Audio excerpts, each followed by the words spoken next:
Hello viewers, আসসালামু আলাইকুম। Welcome back to Rishu's kitchen. আজকে আপনাদের জন্য নিয়ে এসেছি অত্যন্ত লোভনীয় স্বাদের একটি রেসিপি নিয়ে। আজকের রেসিপি এঁচোড় চিংড়ি।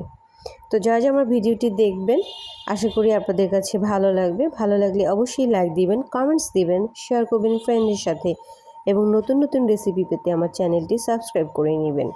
তো আমি আজকের রেসিপির জন্য প্রথমে এখানে একটি কাঁচা কাঁঠাল কেটে টুকরো করে ধুয়ে নিয়েছি এবং আমি যেহেতু আলু অ্যাড করব তাই আলু কেটে ধুয়ে নিয়েছি। আর এখন আমি কাঁচা কাঁঠালটাকে কিছুটা সিদ্ধ করে নিব।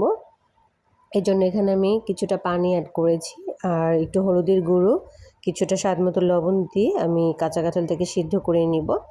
কারণ কাঁঠালটা আমি খুব বেশিক্ষণ সিদ্ধ করব না, এটা আমি অল্প একটু সিদ্ধ করব যাতে কাঁঠালটা নরম না হয়ে যায়, আবার খুব শক্তও না থাকে।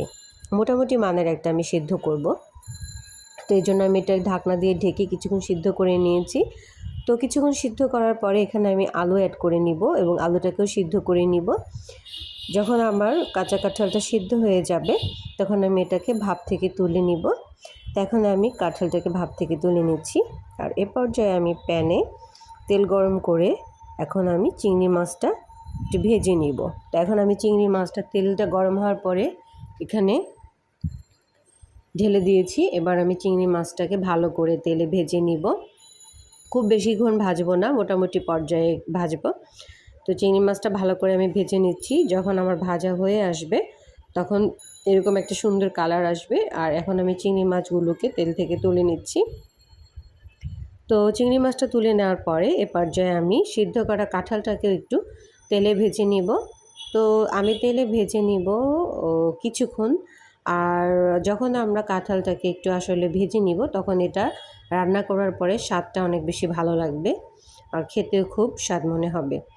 তো এখন আমার কাঁঠালটা ভাজা হয়ে এসেছে। এখন আমি কাঁঠালটাকে তুলে নিয়েছি। আর এখন আমি প্যানে কিছুটা তেল গরম করে এখানে পেঁয়াজ কুচি অ্যাড করেছি, কয়েকটা কাঁচামরিচ নিয়েছি আর কাঁচামরিচটাকে আমি আস্ত রেখেছি।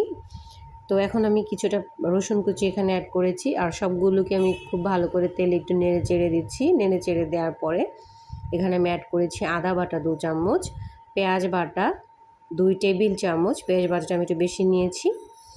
আর এখন আমি এখানে অ্যাড করেছি রসুন বাটা অল্প পরিমাণ। তো এখন আমি সবগুলোকে একটু ভালো করে নেড়ে চেড়ে দিব। আর এ পর্যায়ে এখন আমি অ্যাড করব একটু হলুদের গুঁড়ো 1 চামচ, মরিচের গুঁড়ো 2 চামচ এবং সব মিক্সড মশলার গুঁড়ো আমি এখানে অ্যাড করেছি 2 চামচ। তো সবগুলোকে আমি খুব ভালো করে নেড়ে একটু কষিয়ে নিব। আমার কষানোটা আসলে যত ভালো হবে আমার রান্নাটাও কিন্তু তত বেশি স্বাদের হবে। তো এখন আমি সব কষানোর মাঝে এক পর্যায়ে আমি এখানে দিয়ে দিয়েছি একটু টমেটো। তো এখন আমি এটাকে ঢাকনা দিয়ে ঢেকে রেখেছিলাম। এখন আমি ঢাকনাটা তুলে দেখলাম কষানো হয়ে এসেছে। তো এখন আমি এই সিদ্ধ করা কাঁঠালটা এবং এখানে অ্যাড করেছি এবং কাঁঠালটাকেও আমি একটু কষিয়ে নিব। যেহেতু এটা আমি আগেই ভেজে রেখেছিলাম তাই আমার কষাতে খুব বেশি সময় লাগবে না। তো এখন আমি কাঁঠালের সাথে চিংড়ি মাছগুলোকে একটু কষিয়ে নিব।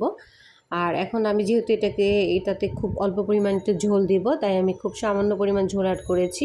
খুব বেশি ঝোল আমি এখানে অ্যাড করব না, কারণ আমি এটা মূলত একটু কষানোই রাখবো। তো এখন আমার রান্নাটা প্রায় হয়ে এসেছে।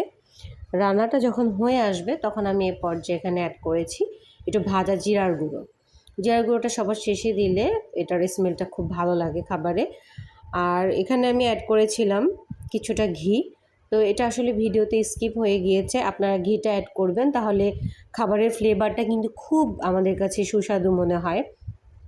তো আমার রান্নাটা হয়ে এসেছে।